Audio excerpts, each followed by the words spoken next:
अस्सलाम वालेकुम, मैं हूं महविश हया।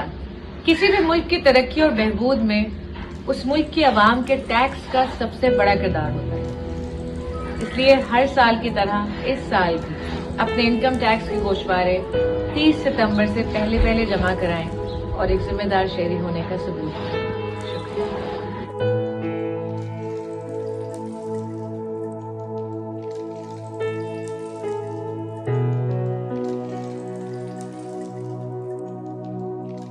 आप अपना ब्राउजर ओपन कर ले और यहाँ पे लिखे IRIS लॉगिन। जैसे ही आप ये लिखेंगे तो सबसे पहले आ जाएगा लॉगिन टैक्स पेयर। इसी लिंक को आपने ओपन कर लेना है।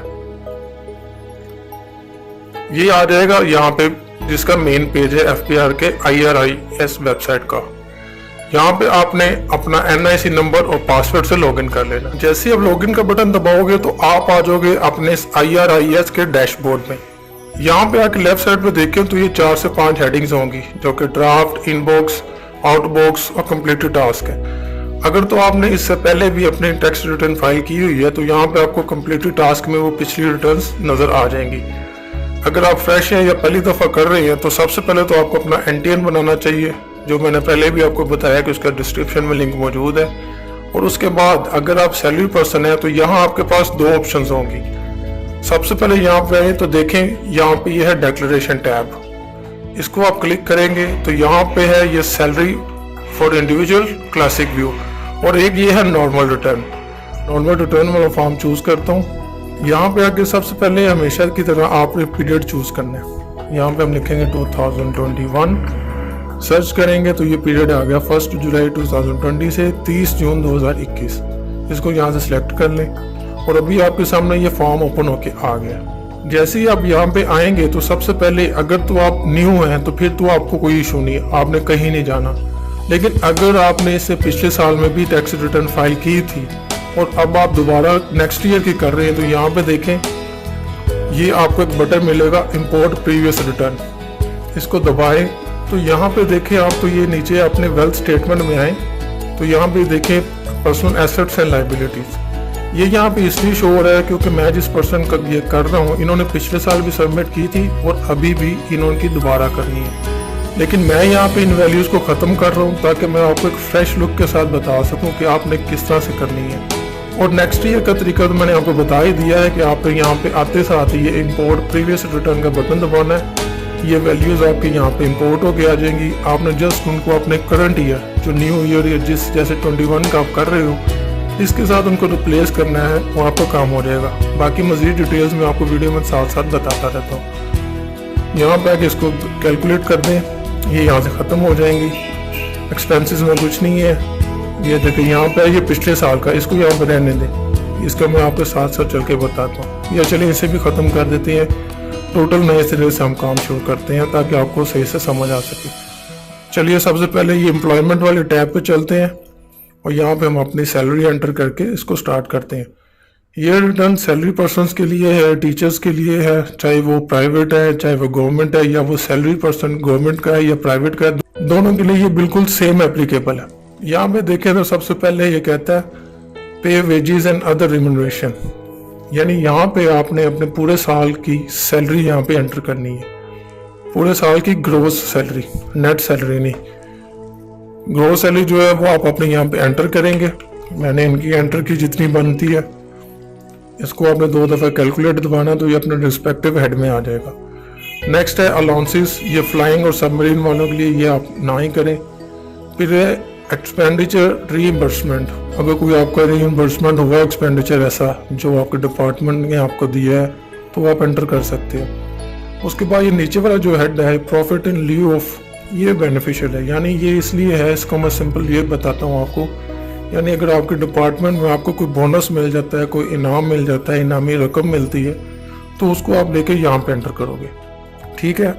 और यहाँ पे एक ट्विस्ट है। वो ट्विस्ट ये है जैसे ही वो आप टोटल अमाउंट यहाँ पे एंटर करोगे, ये जितनी भी अमाउंट होगी इसको आपने ये टोटल अपनी अर्निंग में से माइनस करना है। यानी मैंने नीचे ये 20,000 लिखा है, ऊपर 7,87,000 थी तो ये मैं 20 इसमें से माइनस करके 7,67,000 इस पे यहाँ लिख के इसको कैलकुलेट करूँगा। क्योंकि ये जो सैलरी होती है ये एक्चुअली आपकी इस सैलरी में भी शामिल होती है, तभी वो आपकी एक टोटल सैलरी बनती है। ये देखें, ये वापस टोटल 7,87,000 ऊपर शो कर रहा है।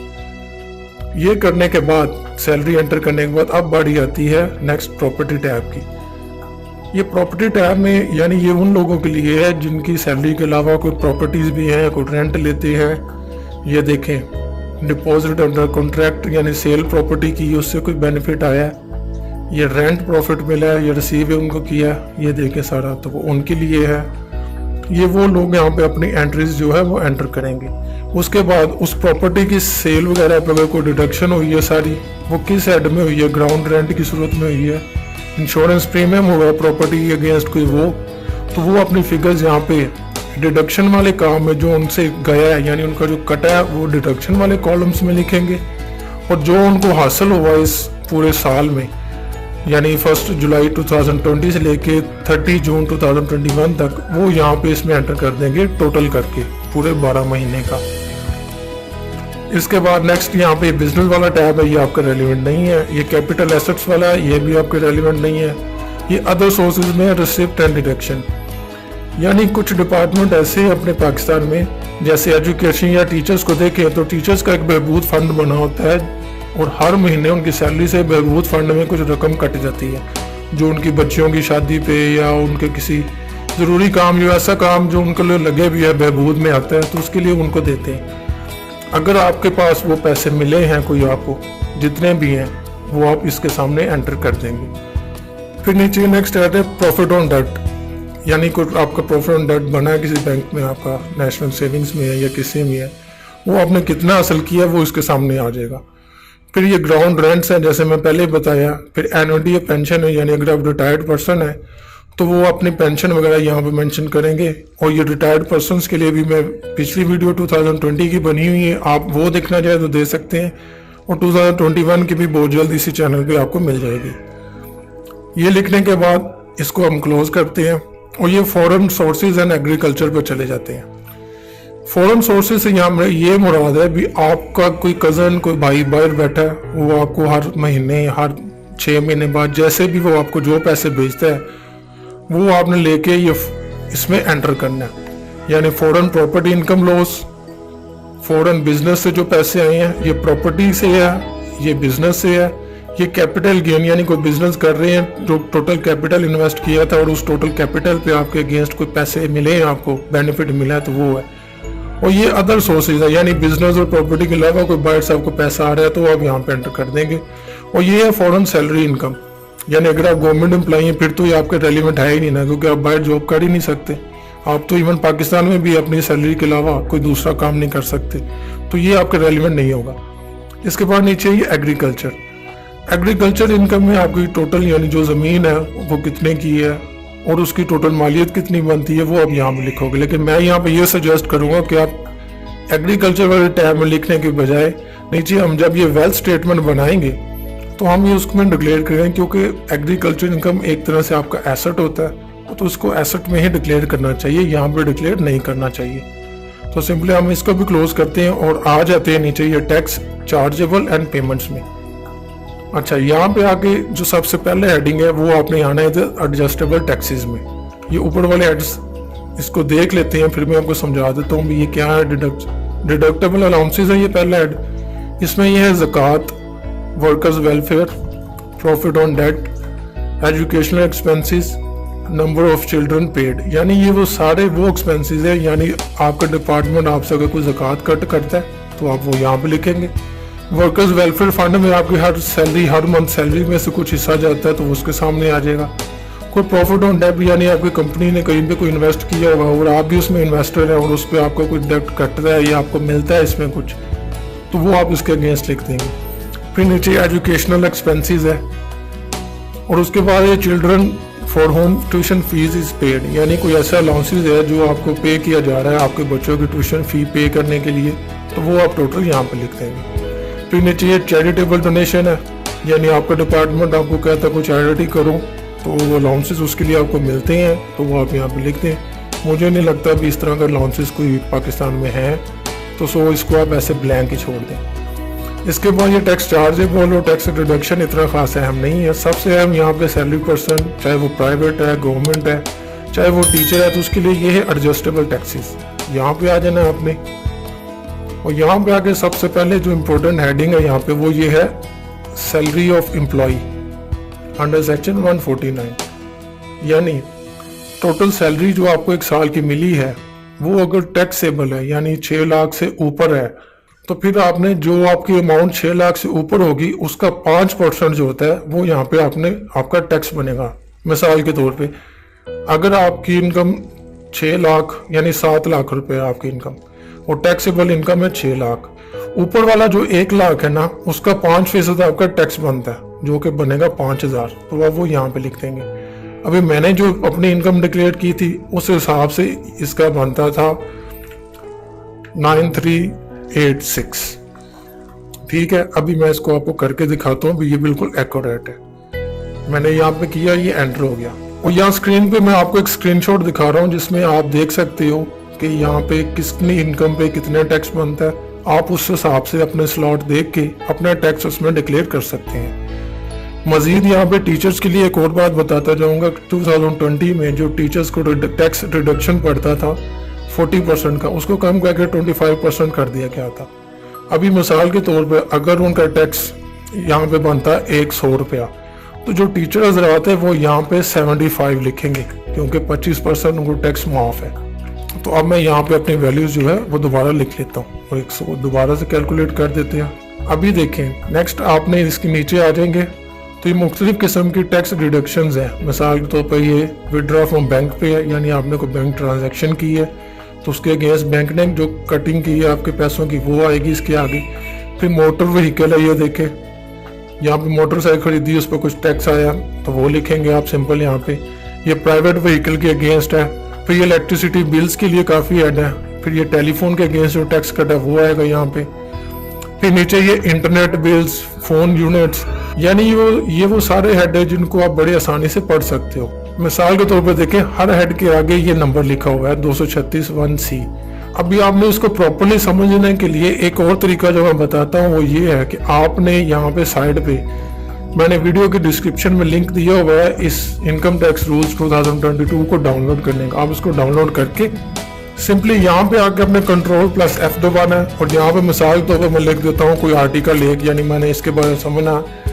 यहाँ पे ऊपर देखें मैंने लिखा 81A और जैसे मैं इसको प्रेस करूंगा ये यहाँ पे सर्च करके मुझे डायरेक्ट उस आर्टिकल पे ले जाएगा और इसको आप बड़े आसानी से यहाँ पे समझ सकते हो भी इस आर्टिकल एक्चुअली मतलब क्या है, ये हमसे क्या डिमांड करता है और इस हेड में हमने एक्चुअली क्या चीज़ डिक्लेयर करनी है। ये एक सिंपल सा तरीका है, मैंने सोचा आपको भी बता दूं कि किस तरह से आप इन हेड्स को समझ सकते हो और अपने रिटर्न को बिल्कुल प्रॉपरली फाइल कर सकते हो। चलिए वापस चलते हैं उसी स्क्रीन पे। ये वाला हेड करने के बाद अभी हमने एडजस्टेबल टैक्सेस डिक्लेयर कर दिए हैं। नीचे आ जाए तो ये है फाइनल फिक्स्ड, इसमें कुछ इतनी खास एंट्री नहीं होगी क्योंकि अभी हमने मजीद कुछ एंट्री नहीं की विद होल्डिंग टैक्स, बैंकिंग की या किसी तरह की सोर्स सेक्टर की। अगर उसकी करते हैं फिर उसके रिलेटेड हेड्स यहाँ पे बने हुए हैं तो फिर उनमें वैल्यू आती है तो फिर बंदा उसको डिस्कस करता है। अभी उसमें नहीं आ रहा है, मजीद जब आगे बिजनेस की या मैं ट्रेडर्स की बनाऊंगा तो उसमें आएगी, तो उसमें मैं आपको ये पूरी तरह से एक्सप्लेन कर दूंगा। चलिए वापस कंप्यूटेशन पे चलते हैं। यहाँ पे आगे देखें मैंने आपको बताया था मेरा बनता है 9386 रुपये और नीचे देखें तो ये देखें विद होल्डिंग टैक्स में ये प्रॉपरली आ गया। अगर मैं इसको चेंज करता, कम लिखता या ज्यादा लिखता तो या तो ये नीचे ये देखें नीचे रिफंड इनकम में आ जाना था, रिफंडेबल में, और या फिर ये एडमिटेड इनकम टैक्स में आ जाना था इसने। अगर तो ये एडमिटेड इनकम टैक्स में आ जाए तो उसके लिए मैंने एक वीडियो बनाई है जिसका लिंक नीचे वीडियो डिस्क्रिप्शन में मैंने दिया है। आप एडमिटेड टैक्स किस तरह से पे कर सकते हो मोबाइल के थ्रू और डेस्कटॉप के थ्रू, दोनों किस्म की वीडियो मौजूद है, आप उसको देख सकते हैं। सिमिलरली ये रिफंडेबल, सिमिलरली इसी तरह से ये जो रिफंडेबल इनकम टैक्स है इसके लिए भी वीडियो मौजूद है, ऊपर लिंक आ रहा होगा आपके और नीचे वीडियो डिस्क्रिप्शन में मौजूद है। अगर आपको रिफंडेबल इनकम टैक्स आ रहा है तो आपने उसको किस तरह से क्लेम करना है उसकी वीडियो भी मौजूद है, आप उसको अच्छे से देख के समझ के अपना रिफंड भी अप्लाई कर सकते हैं। यहाँ पे ये बिल्कुल 9386 आने का मतलब यही है कि ये मेरा इनकम टैक्स जो है वो 5%, यानी मेरी जो 6 लाख से ऊपर इनकम है उसका 5% पूरा बनता है, इसलिए यहाँ पे ये विद होल्डिंग टैक्स में आ गया और ना ही एडमिटेड में शो हुआ है ना ही रिफंड में। आई होप कब आपको इस चीज़ की समझ आ गई होगी। चलिए अभी हम चलते हैं अपनी वेल्थ स्टेटमेंट फाइल करने। तो वेल्थ स्टेटमेंट में चलते हैं। सबसे पहले पर्सनल एक्सपेंसेस की बात करते हैं, फिर हम करेंगे यहाँ पे पर्सनल एसेट्स की बात, और फिर एंड में हमने इनको रिकनसाइल करना है।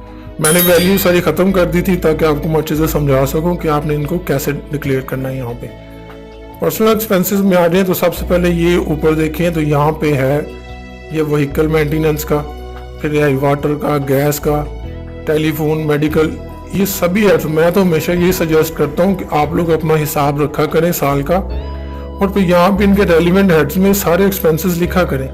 मोस्टली क्या होता है यहाँ पे हम नीचे डिक्लेयर कर देते हैं मैक्सिमम वैल्यू, यानी इतना अंदाजे के तौर पे, वो भी ठीक है किसी हद तक, लेकिन अगर आपके पास अपना रिकॉर्ड होगा तो वो ज़्यादा बेटर होगा। चलिए यहाँ पे इनके एक्सपेंसेस लिखता हूँ। सबसे पहले ये आ जाता है व्हीकल मेंटेनेंस में आ जाते हैं सबसे पहले, तो इनका बनता है, उसको लिख के आपने कैलकुलेट करना है। उसके बाद नेक्स्ट आ जाता है इनका वाटर का, वाटर में हम लिख देते हैं इनका वाटर वाला, ये नीचे वाला है वाटर वाला में आ जाएगा। उसके बाद नेक्स्ट इनका मेडिकल का, मैं मेडिकल में लिख देता हूँ। नेक्स्ट इनका हेड बनता है एजुकेशनल एक्सपेंसेस में, इन्होंने एजुकेशनल एक्सपेंसेस किए हुए हैं तो वो जितने मैं इसमें लिख देता हूँ। आप सब ने अपने हिसाब से लिखना है। फिर ये फंक्शन ऑफ गैदरिंग्स के आ जाती है। नेक्स्ट आ जाता है अदर पर्सनल, यानी इसके अलावा जो आपको रैंडमली याद हो कि मेरा इतना खर्चा हुआ है, वो टोटल आप लेंगे और उसको यहाँ पे आप डिक्लेयर कर देंगे जैसे मैंने किया, और इसको कैलकुलेट किया टोटल, तो ये मेरा टोटल एक्सपेंस बन गया इस साल का। अभी मैंने इसके अगेंस्ट अपने वेल्थ जो है उसको डिक्लेयर करना है, यानी अपने एसेट्स को। उसके लिए वापस ये एसेट्स एंड लायबिलिटी वाले पे आएंगे, इसको क्लिक करें, ओपन कर लें, और यहाँ पे अब हमने डिक्लेयर करने हैं अपने एसेट्स। आपको जैसे मैंने पहले बताया था, अगर आपकी एग्रीकल्चर प्रॉपर्टी है तो उसको आपने यहाँ पे डिक्लेयर करना है। इसके लिए आपने ये सामने वाला जो प्लस आइकन बना है इसको क्लिक करेंगे, यहाँ पे देखेंगे ऊपर एड्रेस, और नीचे लिखेंगे आप कंटेंट, जैसे वो प्लॉट है या वो कितने यार्ड का है, स्क्वायर यार्ड का, मरले का, कुछ भी लिख के जैसे आप ओके करेंगे तो यहाँ पे एक खाली कॉलम बन के आ जाएगा, उसमें 0 लिखा होगा। आप उसको अपनी वैल्यू के साथ रिप्लेस कर दें, वो एंटर हो जाएगा। सिमिलरली ये कमर्शियल एंड इंडस्ट्रियल प्रॉपर्टी के बारे में है। अगर आप जॉब करते हैं उसके बावजूद आपकी दुकानें भी हैं, आपके कुछ घर वगैरह भी हैं इसके अलावा, तो उसकी आप टोटल वैल्यू यहाँ पे डिक्लेयर कर सकते हो। फिर ये बिजनेस कैपिटल है, ये तो आपके रिलेटेड नहीं होगा क्योंकि बिजनेस करने की इजाज़त नहीं, लेकिन फिर भी अगर आप लोग कर रहे हो बिजनेस तो आप बिजनेस कैपिटल में अपना जो टोटल कैपिटल आपने बिजनेस में इन्वेस्ट किया है तो उसको यहाँ पे लिख सकते हैं। नीचे ये है इक्विपमेंट नॉन बिजनेस, यानी कोई ऐसा इक्विपमेंट पड़ा होता है घर में जिसकी वैल्यू होती है लेकिन वो बिजनेस के काबिल नहीं होता, तो वो चीज़ है सारी। नेक्स्ट ये एनिमल है नॉन बिजनेस, यानी घर पे आपके जानवर है, मुर्गियाँ हैं, बत्तखें रखी हुई हैं आपने, खरगोश है, तो उनकी जो वैल्यू बनती है वो आप यहाँ पे लिखते हैं। उसके बाद ये इन्वेस्टमेंट, यानी अगर आपने कोई इन्वेस्टमेंट की हुई है अपने नेशनल सेविंग्स में, आपके पास बॉन्ड्स हैं, सर्टिफिकेट्स हैं, तो उनकी जो टोटल वैल्यू आपकी बनती है वो ये सामने वाला स्टार्ट का बटन दबा के इसको ओपन करें। यहाँ पे वो अपना बैंक अकाउंट नंबर लिखें, उसके बाद उस अकाउंट के अगेंस्ट आपने क्या क्या चीज़ें ली हुई हैं उसको यहाँ पे डिक्लेयर कर दें। फिर आ जाता है मोटर व्हीकल नॉन बिजनेस, यानी अगर आपके पास मोटरसाइकिल है और आप ऑन करते हैं उसको, तो वो उसको भी सेम आपने यहाँ पे डिक्लेयर करना है। ये प्लस वाला आइकन दबाएंगे, यहाँ पे उसका रजिस्टर नंबर, उसका सारा कुछ आ जाएगा, वो उसको आप यहाँ पे लिख देंगे। ये वाला ये यानी ईटी रजिस्ट्रेशन नंबर आएगा, नीचे मेक, मॉडल, इंजन कैपेसिटी, ये सारा कुछ आ जाएगा, इसको आप यहाँ पे लिख के, और फिर इसी तरह से एक खाली कॉलम बन जाएगा, उसमें आप उसकी टोटल वैल्यू 50,000 की है, 60,000 की है, उसको आप यहाँ पे एंटर कर देंगे। उसके बाद यहाँ पे आ जाता है ये प्रीशियस पोजेशन। प्रीशियस पोजेशन से मुराद है आपके ऑर्नामेंट्स, यानी गोल्ड, डायमंड, सिल्वर, जितनी भी आपके पास पड़ी हो, 2 तोला, 10 तोला, उसकी वैल्यू आपने करंट जिस साल में आप कर रहे हो उस साल के मार्केट वैल्यू के लिहाज से आपने यहाँ पे डिक्लेयर करनी है। ठीक हो गया। नेक्स्ट है ये हाउस होल्ड इफेक्ट, यानी हाउस होल्ड इफेक्ट्स के बाद घर पे यूज होने वाली चीजें और उनकी कीमत, क्योंकि उनकी भी तो कीमत होती है, वो विदाउट कीमत तो नहीं होती, तो इनकी बनती है इतनी, मैंने इनको यहाँ पे डिक्लेयर कर दिया, कैलकुलेट किया, हो गया। नेक्स्ट है पर्सनल आइटम। पर्सनल आइटम से मुराद है आपकी कुछ ऐसी चीजें घर पे, इसी तरह से हाउस होल्ड इफेक्ट की तरह ही कुछ पर्सनल आइटम्स होती हैं जो बंदा बिजनेस में इन्वेस्ट नहीं करता लेकिन वो कीमती होती हैं, उसको आप यहाँ पे डिक्लेयर कर सकते हैं। इसके बाद नेक्स्ट ऑप्शन आ जाती है ये cash non business, cash non business को इन सिंपल लैंग्वेज हम कह देते हैं कैश इन हैंड, यानी जो आपके पास बैंक में पड़ा है या आपके पास घर में पड़ी अमाउंट, उसको कैश नॉन बिजनेस या कैश इन हैंड कहते हैं। मैं इनकी वैल्यू यहाँ पर डिक्लेयर कर देता हूँ, ये सारी कर दी। उसके बाद नीचे जो इम्पोर्टेंट चीज़ है यहाँ पे वो ये है any other assets. Any other assets से मुराद इन सब के अलावा कोई मोबाइल है, कोई कंप्यूटर है, आपके पास घर पे कोई अच्छी या कोई यूनिक चीज़ ऐसी पड़ी है जिसकी प्राइस बहुत ज़्यादा है मार्केट में, उसको आप डिक्लेयर करना चाहो तो ये एनी अदर एसेट्स, ये जो कॉलम एनी अदर एसेट्स, इसको लेके इसके सामने देखें तो ये स्टार का आइकन बना है, इसको आप क्लिक करेंगे। यहाँ पे आप लिखते हैं कि मिसाल के तौर पर इनके पास मोबाइल है, उसको मैं ओके करता हूँ। तो यहाँ पे मैं उसकी प्राइस लिख देता हूँ 36,000 और इसको मैं 2 दफ़ा कैलकुलेट दबाऊँगा तो ये यहाँ पे इसकी जो वैल्यू है वो हमने डिक्लेयर कर दी है। वो वैल्यू बनती थी 35,000, सॉरी ये 35,000 थी, इसको 35,000 कर देते हैं। अभी देखें, अभी मैंने अपने एक्सपेंसेस शेयर कर दिए, अभी मैंने अपने एसेट्स डिक्लेयर कर दिए, अभी हमने इसको करना रिकनसाइल। रिकनसाइल में आए तो यहाँ पे जो पिछले साल की अमाउंट थी वो हमने लिखना है 3,60,866, ये पिछले साल की थी, ये मैंने इसको यहाँ पे लिख दिया। नेक्स्ट आपने क्या करना है, इसको जरा समझ लें। ये देखें यहाँ पे ये लिखा है income declared as per return for the year subject to normal tax, यानी आपने जो अपनी इनकम डिक्लेयर की है नॉर्मल टैक्स के लिए उसको आपने यहाँ पे डिक्लेयर करना है। वो आप कहाँ से लोगे, उसके लिए आपने जाना वापस कंप्यूटेशन पे और यहाँ पे ये जो वैल्यू लिखी है इसको आपने कॉपी करना है, वापस आना नेट एसेट्स पे और यहाँ पे आके इसको आपने पेस्ट कर देना है और यहाँ से 2 दफ़ा कैलकुलेट दबा देना है। अभी देखें तो ये 29,800 रुपये का यहाँ पे फ़र्क आ रहा है। ये फ़र्क इसलिए आ रहा है, अभी हमने अपने एसेट्स कुछ कम डिक्लेयर किए हैं, इनको एसेट्स को बढ़ाना पड़ेगा। अगर तो ये माइनस में होगा तो आपने अपने एसेट्स बढ़ाने हैं, अगर प्लस में होगा तो आपने एक्सपेंसेस बढ़ाने हैं। या समटाइम्स ऐसे होता है एक्सपेंसेस या ये एसेट्स को थोड़ा सा जमा नफी ऊपर नीचे करने से ये क्लियर हो जाता है। अभी ये 29,800 है, इसको हम एसेट्स में जाके यहाँ पे बढ़ा देते हैं। यहाँ पे मिसाल के तौर पर मैं ये एनिमल में डाल देता हूँ, इसका कितना था 29,800, मैं यहाँ पे डिक्लेयर कर देता हूँ इसको, ये 29,800 था। ये जस्ट आपको समझाने के लिए कि आपने इसको किस तरह से इसको वैल्यू को बराबर करना है। तो ये देखें जी, ये हो गया बिल्कुल ज़ीरो होने का मतलब ये भी अपनी जो पूरी कैलकुलेशन थी वो बिल्कुल ठीक बैठ गई है। अभी आपने क्या करना है, ये जो जितने टैब्स हैं ये सब आपने छोड़ के, अगर चाहें आप तो एट्रीब्यूट्स में आकर अपना रेजिडेंट स्टेटस जो है ये वाला रेजिडेंट स्टेटस, इसके आगे इसको चूज करके आप रेजिडेंट सेलेक्ट कर सकते हो, लेकिन ये कोई ज़रूरी नहीं है। अगर आप नहीं देना चाहते तो रहने दें। इसके बाद आपने फाइनली इस वेरिफिकेशन टैब पे आना है। यहाँ पे आके आपने अपनी वेरिफिकेशन पिन देनी है। अगर आपको अपनी वेरिफिकेशन पिन का नहीं पता तो वीडियो के डिस्क्रिप्शन में लिंक मौजूद है, वो देख लें वीडियो।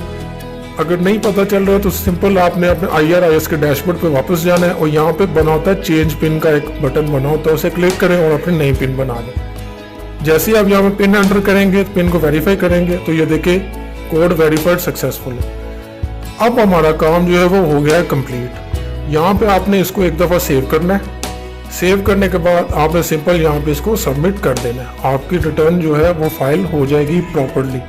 मगर यहाँ पे मैं आपको बताता चलूँ कि अभी क्योंकि ये जून का महीना चल रहा है और FBI ने ये सारा सीन जो है हमें अलाउ किया हुआ है कि हम इसको अपना डाटा कैलकुलेट करके इस यहाँ पे IRIS में सेव कर लें और इसको एज ए ड्राफ्ट अपने पास रख लें। जैसे मैंने अभी सेव कर लिया ना, ये सेव हो गया। इसको मैं बंद कर देता हूँ, वापस आ जाता हूँ। और इन्होंने बताया FBI ने कि 1 जुलाई 2021 से वो सबमिशन लेंगे, यानी आपकी टैक्स रिटर्न आपको सबमिट करने के लिए इजाज़त देंगे।